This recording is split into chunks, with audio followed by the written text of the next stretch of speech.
Good morning, and thank you again for tuning in. This is a beautiful Friday.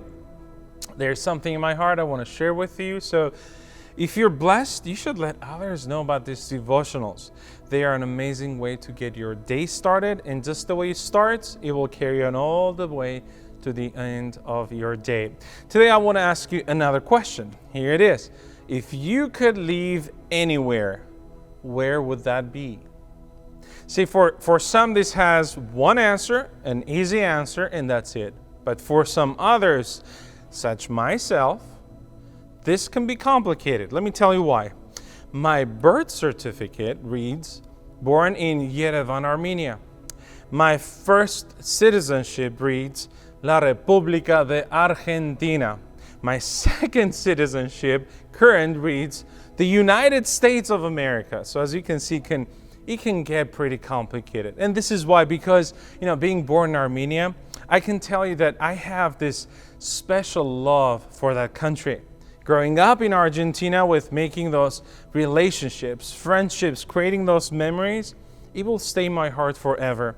And of course, now living in this blessed country, having my family here, having you here in this church where we serve together, it is definitely an honor for me to be here, to serve you, to give back to this beautiful country.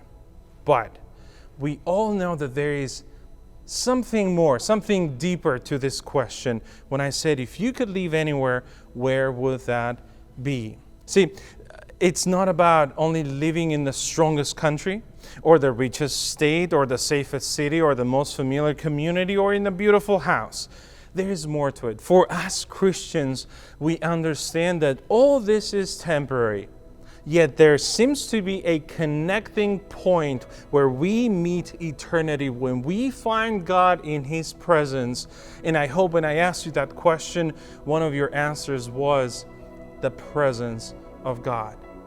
Let me remind you of a couple of verses. In 1 Chronicles chapter 29, verse 15, as David is speaking to an assembly of people who are about to bring their gifts and offerings for them to build a temple, these are the words of King David to them. We are strangers and sojourners as all our fathers were. Our days on the earth are like shadow, and there is no abiding. Later in Psalm 84, chapter 84, verse 10, the song of the sons of Korah reads, for one day in your courts is better than 1,000 elsewhere. How about the song and the prayer of Moses in Psalm 91, verses 1 and 2 reads, he who dwells in the shelter of the Most High will abide in the shadow of the Almighty. I will say to the Lord, you are my refuge, you are my fortress, my God in whom I trust. So today I ask myself, if I could live anywhere, where would that be? My confession, my answer, in the shelter of the Most High, in the shadow of the Almighty, where I feel that I am refuged in God. When I look around, I can see God as my fortress, the God whom I trust. Here's a conclusion. It's not where I live, but whom I trust. It's not where I live, but who do I live with? See, I rather shelter in God than be in a palace of wickedness. I'd rather be in the shadow of the Almighty or to be in the presence of the wicked, because that's where my refuge, my fortress, is never shaken, is never changed. My trust is in God. Let me close with the words of a simple song. It is titled, Give Me Jesus. It says, in the morning when I rise, give me Jesus, and you can have all this world. Just give me Jesus.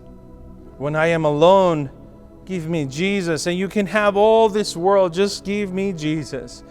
And when I come to die, give me Jesus. You can have all this world. Just give me Jesus.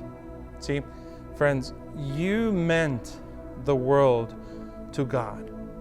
And my prayer is that today, God will mean the world to us. God bless you.